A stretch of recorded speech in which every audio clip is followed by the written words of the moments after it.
요양병원 3층 복도는 늘 같은 냄새가 감돌았습니다.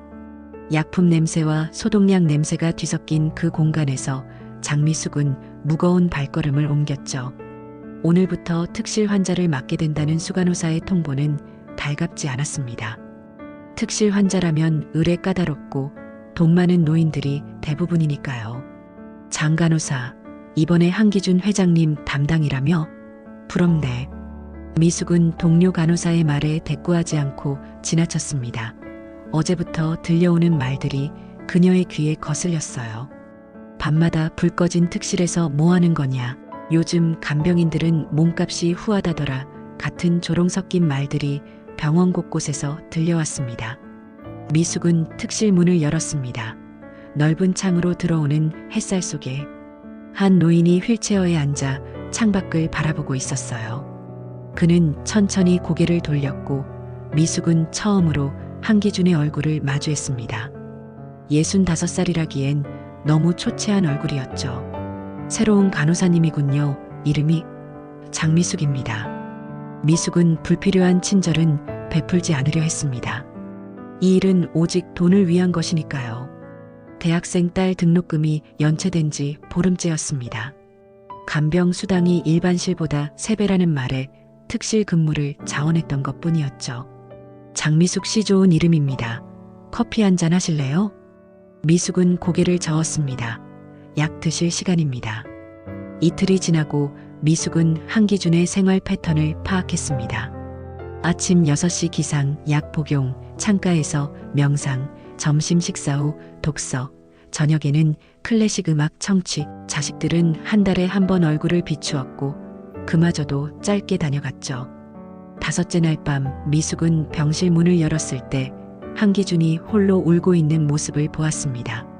그는 급히 눈물을 닦았지만 미숙은 그 순간 이 늙은 부자가 얼마나 외로운지 느꼈어요. 괜찮으세요? 한기준은 무언가 말하려다 입을 다물었습니다. 그때 미숙의 전화가 울렸어요. 딸이었습니다. 엄마, 학교에서 등록금 못 내면 제적된대. 어떡해. 통화를 마친 미숙의 눈가가 붉어졌습니다. 한기준은 그녀에게 조용히 커피잔을 건넸어요. 처음으로 미숙은 그 커피를 받아들었죠. 당신 사정은 모르지만 혹시 도움이 필요하다면 말씀해보세요. 미숙은 그 말에 고개를 들었습니다. 그의 눈빛은 진심으로 보였어요. 두 사람은 그렇게 서로의 외로움과 필요 속에서 처음으로 마주보기 시작했습니다. 열흘이 지났습니다.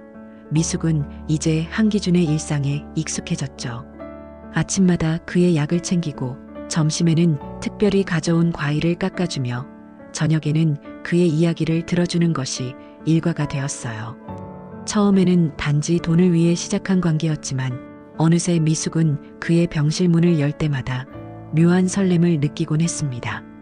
그날은 유난히 비가 많이 내렸어요. 창문을 타고 내리는 빗방울이 그림자를 만들었죠. 미숙이 야간 근무를 하던 중 한기준의 방에서 잔잔한 음악 소리가 들려왔습니다. 들어오세요. 문을 열자 어두운 방 안에서 클래식 음악이 흘러나왔습니다. 한기준은 창가에 앉아 있었어요. 창밖 빗소리 좋지 않나요? 미숙은 무심히 고개를 끄덕였습니다. 그는 그녀에게 의자를 가리켰죠. 처음으로 미숙은 그의 곁에 앉았어요. 비에트겐 슈타인의 피아노 소나타가 방 안을 가득 채웠습니다. 이 음악을 들으면 젊었을 때가 생각나요. 아내와 함께 콘서트홀에 앉아있던 시간들. 미숙은 처음으로 한기준의 과거에 대해 들었습니다. 사업에 성공한 이야기, 아내를 잃은 슬픔, 자식들과의 갈등. 그의 목소리는 때로는 우울하게, 때로는 따뜻하게 그 세월을 더듬었죠. 음악이 끝날 무렵 미숙은 자신도 모르게 미소를 짓고 있었습니다. 한기준도 그녀를 보며 웃었어요. 이렇게 누군가와 아무 말 없이 음악을 듣는 건 처음이에요. 미숙의 말에 한기준은 살며시 손을 내밀었습니다. 그녀는 망설였지만 결국 그 손을 잡았죠. 그 순간 미숙은 이것이 단순한 간병인과 환자의 관계가 아님을 느꼈어요. 다음 날 미숙은 병원 약국에서 자신을 향한 시선을 느꼈습니다. 저 사람이래요. 한기준 회장님하고 수군거림이 들렸지만 그녀는 고개를 숙이지 않았어요. 왜 자신의 감정을 부정해야 하나 그런 생각이 들었죠. 저녁이 되자 한기준은 미숙에게 조심스럽게 물었습니다. 우리 같이 여행 한번 가볼까요? 봄이 오면 벚꽃이 아름다운 곳이 있어요. 미숙은 황급히 자리에서 일어났습니다. 그의 제안은 너무 갑작스러웠어요. 그런 말 쉽게 하지 마세요. 난 그런 사람 아니에요. 한기준은 당황한 표정으로 그녀를 바라보았습니다. 오해하지 마세요. 진심으로 당신과 함께 시간을 보내고 싶었을 뿐입니다. 미숙은 문 앞에 서서 망설였죠. 그의 말이 진심이라면 이 관계는 어디로 향하게 될까요? 병원의 소문은 더 심해질 테고 딸아이는 어떻게 생각할까? 더구나 한기준은 곧 퇴원할 예정이었습니다. 내일 뵙겠습니다. 미숙은 결국 아무 대답도 하지 못한 채 병실을 나왔습니다. 하지만 그날 밤 그녀는 한기준의 말을 계속 떠올렸어요. 처음으로 자신이 돈이 아닌 다른 무언가를 원하고 있다는 것을 인정했죠. 계절이 변하듯 두 사람의 관계도 조금씩 변해갔습니다.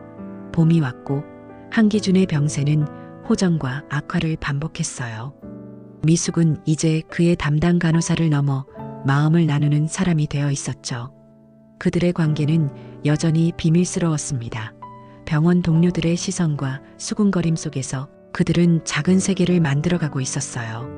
그날은 미숙이 휴일이었지만 딸과 약속이 있어 병원 근처 카페에 들렀습니다. 대학생 딸 은주는 등록금 문제가 해결된 후 미숙에게 궁금한 점이 많았죠. 엄마, 요즘 왜 이렇게 분위기가 달라졌어? 전에는 항상 피곤해 보였는데. 미숙은 살짝 웃으며 커피잔을 들었습니다. 그냥 일이 재미있어졌달까? 은주는 의심스러운 눈길로 어머니를 바라보았어요. 혹시 그 돈 어디서 구한 거야? 요즘 엄마 옷도 달라지고. 미숙은 말을 멈추었습니다.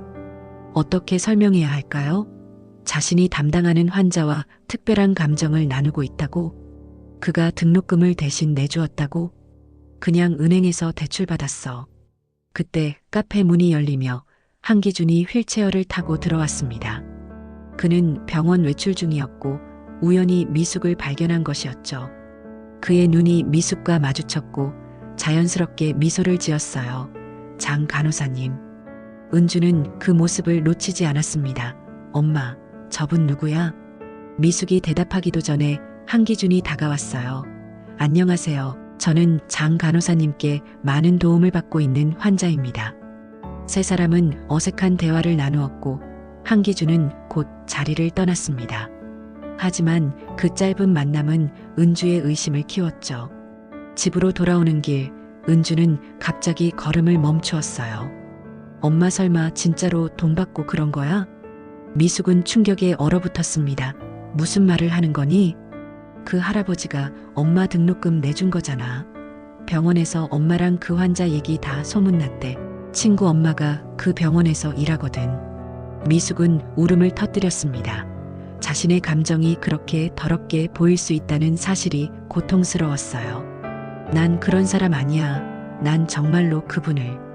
말을 끝맺지 못한 미숙의 어깨가 떨렸습니다. 은주는 차가운 표정으로 돌아섰어요.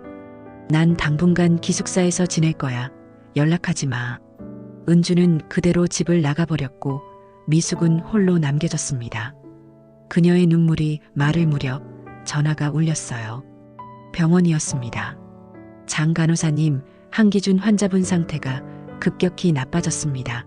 빨리 와주세요. 미숙은 눈물을 닦고 병원으로 달려갔습니다. 한기준의 병실 앞에는 그의 아들과 딸이 서 있었고 그들의 시선은 날카로웠어요. 당신이 그 간호사죠? 아버지와 관계가 특별하다는. 세상의 틈 사이에서 그들의 사랑은 이제 시련을 맞이하고 있었습니다. 미숙은 한기준의 아들 딸 앞에서 단단히 서 있었습니다.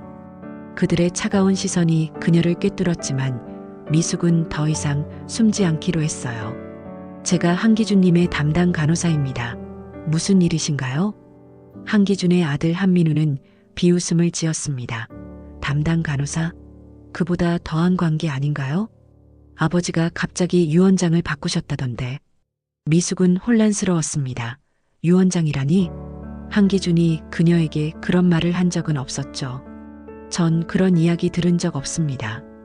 딸 한서연이 끼어들었어요. 우리 아버지는 항상 약점이 있었어요. 외로우면 누구에게나 쉽게 마음을 주셨거든요. 당신 같은 사람들에게 말이죠. 당신의 추측은 잘못되었어요. 미숙의 목소리가 떨렸습니다. 전 한기준님과 진심으로 시간을 나눴을 뿐입니다. 간호사 실장이 다가왔습니다. 장 간호사님, 원장님께서 부르십니다.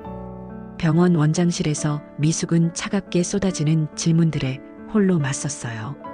환자와의 부적절한 관계, 금전적 이득, 직업윤리 위반, 모든 것이 그녀를 향해 있었죠. 장 간호사님, 이런 상황이 병원에 알려지면 우리 병원 이미지에 큰 타격입니다. 자진해서 사직하는 게 어떨까요? 미숙은 사직서를 작성했습니다. 손이 떨렸지만 글씨는 또렷했어요. 마지막으로 한기준의 병실을 들여다보았을 때 그는 산소 마스크를 쓴 채 잠들어 있었습니다. 곁에는 아들, 딸이 서 있었고 미숙은 그대로 발걸음을 돌렸어요. 일주일이 지났습니다. 미숙은 새 일자리를 찾지 못했고 은주는 여전히 연락이 없었죠. 창밖에는 비가 내렸어요. 그날 밤 한기준이 좋아하던 클래식 음악을 들으며 미숙은 그와 함께했던 시간을 떠올렸습니다. 전화벨이 울렸어요. 낯선 번호였습니다. 장미숙 씨인가요?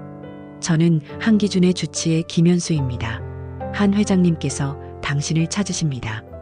미숙은 망설였습니다.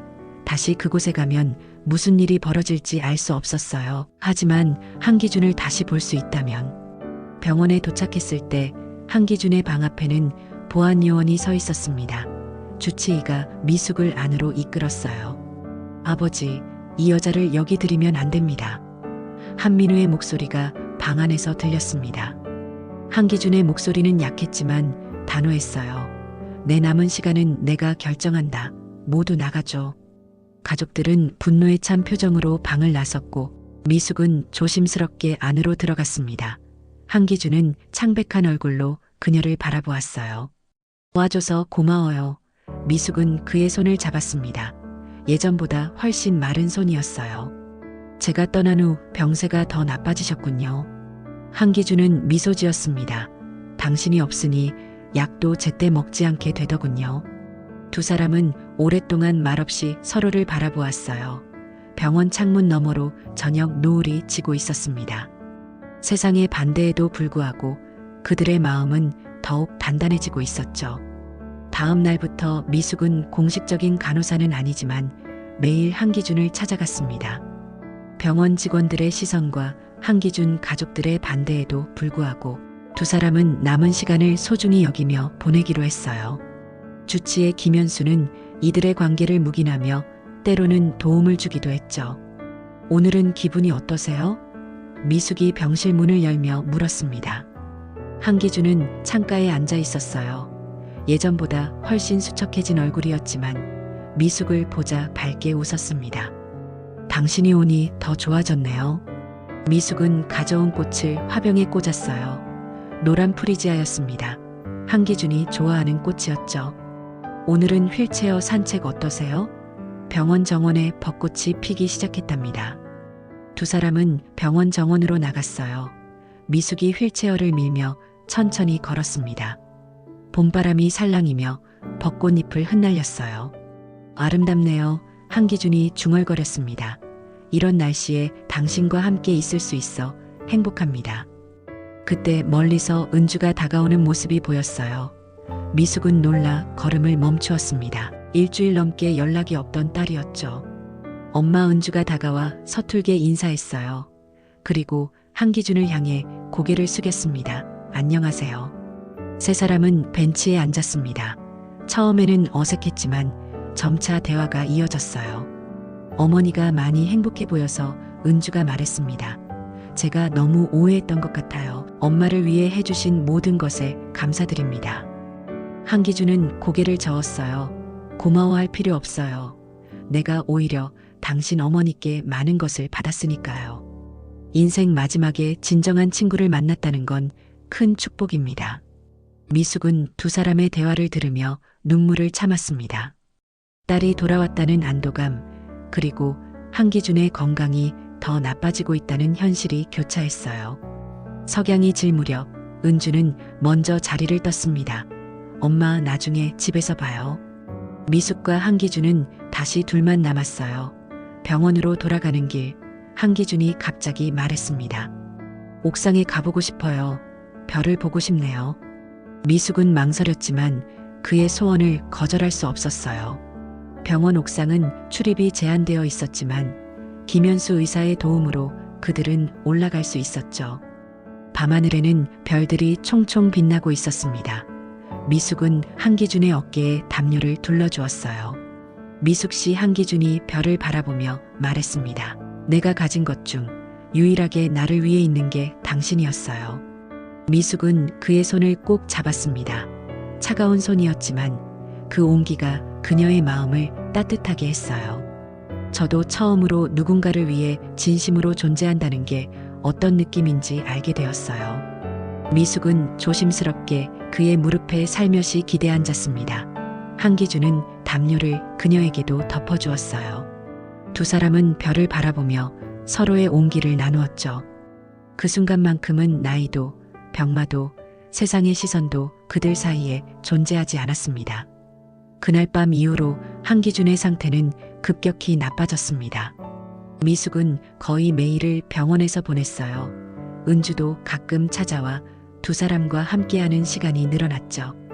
한기준의 가족들은 여전히 미숙을 냉대했지만 더 이상 적극적으로 방해하지는 않았습니다. 아마도 그들도 아버지의 마지막 시간이 얼마 남지 않았음을 알았기 때문일 거예요. 오늘은 무슨 책을 읽을까요? 미숙이 한기준의 침대 옆에 앉으며 물었습니다.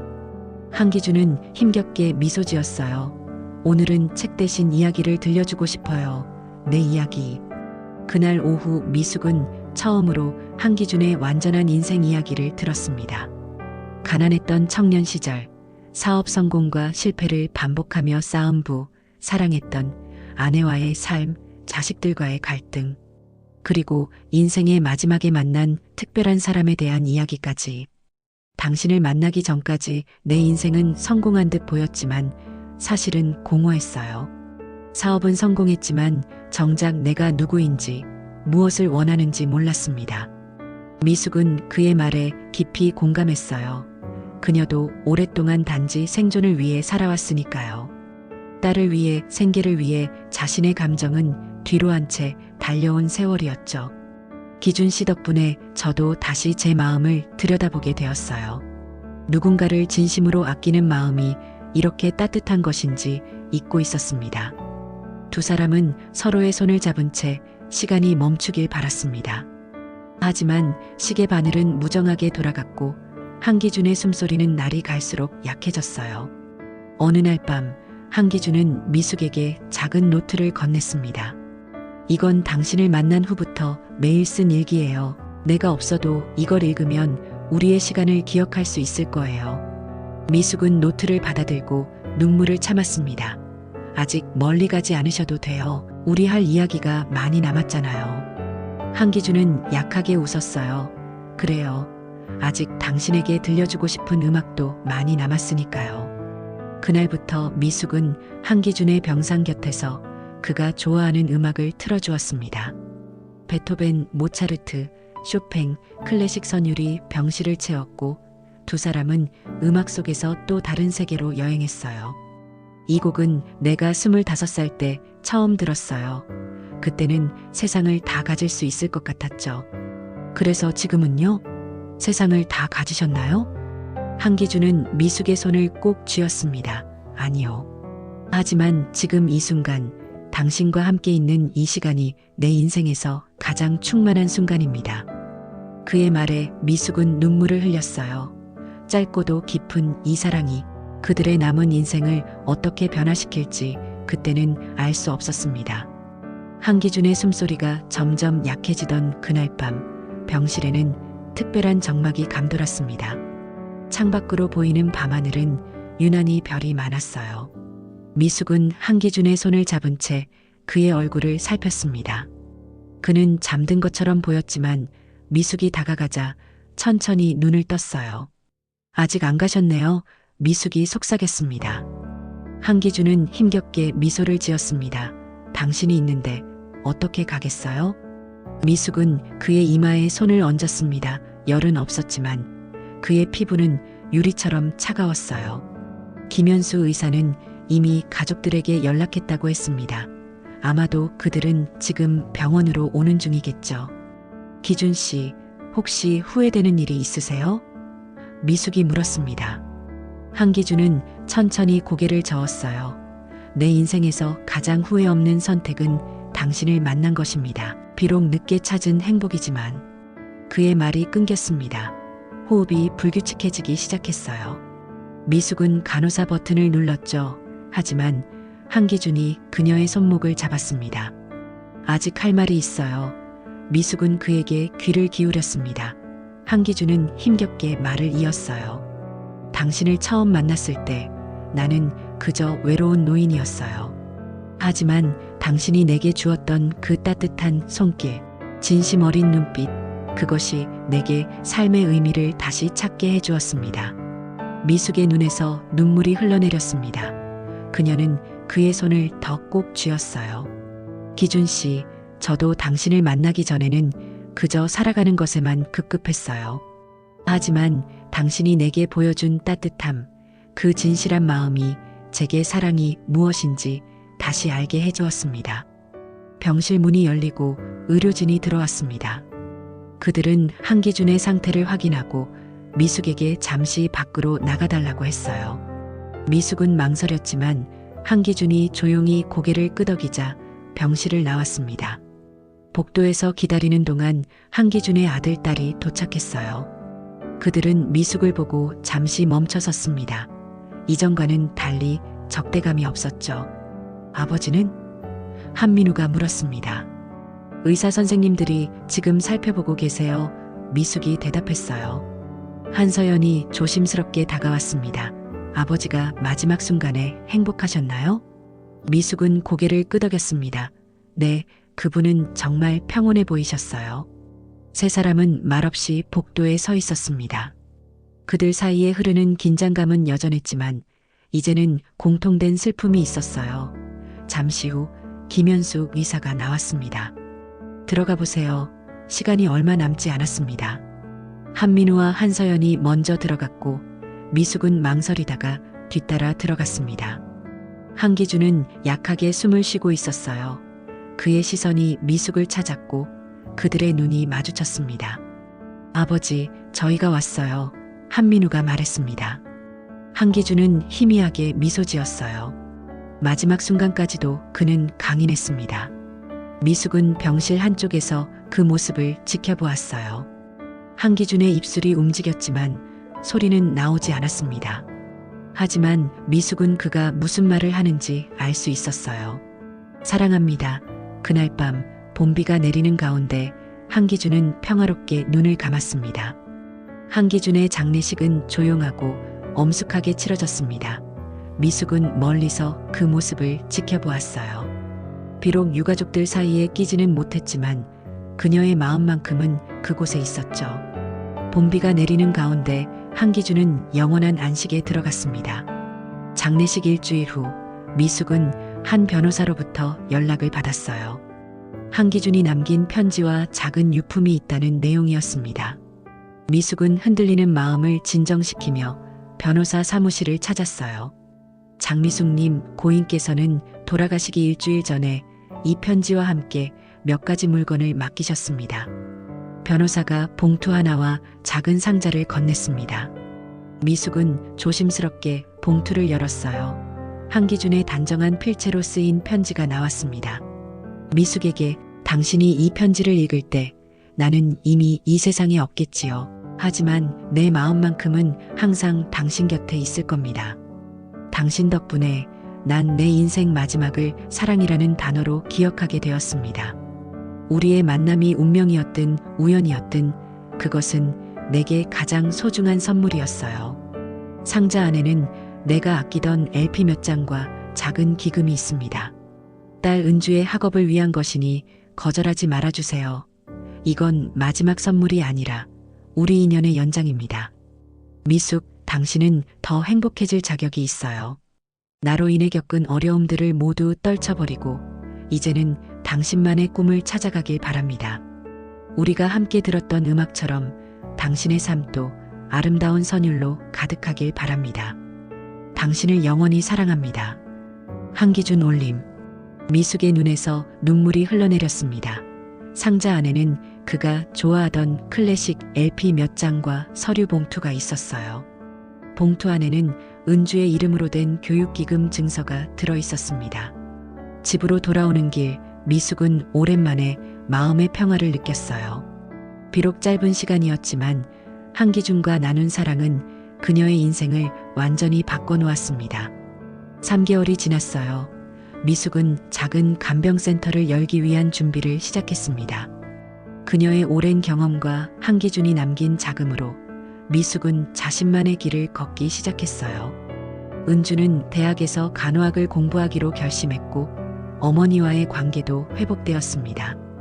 엄마, 이제 이 음악 들을 때마다 그분 생각나겠네? 은주가 물었어요. 미숙은 고개를 저었습니다. 아니야, 이 음악은 이제 우리의 새로운 시작을 의미해. 창밖으로 보이는 가을 하늘은 맑고 푸르렀습니다. 미숙은 턴테이블에 한기준이 좋아하던 LP를 올려놓았어요. 베토벤의 월광 소나타가 방 안을 가득 채웠습니다. 어느 날 저녁 미숙의 간병센터에 첫 환자가 들어왔어요. 그녀는 환자를 맞이하며 따뜻한 미소를 지었습니다. 이제 그녀는 알고 있었어요. 진정한 돌봄이란 무엇인지, 그리고 그 안에서 피어나는 사랑의 의미를. 미숙은 매일 밤 창가에 앉아 별을 바라보는 습관이 생겼습니다. 한기준이 그랬던 것처럼요. 그리고 가끔은 옥상에 올라가 밤하늘을 바라보며 그를 추억했죠. 세상의 편견과 시선에도 불구하고 피어났던 그들의 사랑은 이제 미숙의 삶에 영원한 빛으로 남아 있었습니다. 클래식 음악이 흐르는 가운데 미숙은 미소 지었어요. 이제 그녀의 인생은 새로운 장을 열고 있었지만 한기준과 함께했던 그 따뜻한 시간들은 영원히 그녀의 마음속에 살아있을 것입니다. 당신 덕분에 난 내 인생 마지막을 사랑이라는 단어로 기억하게 되었습니다. 그의 마지막 말처럼 미숙도 이제 자신의 새로운 시작을 사랑이라는 단어로 채워나가고 있었습니다.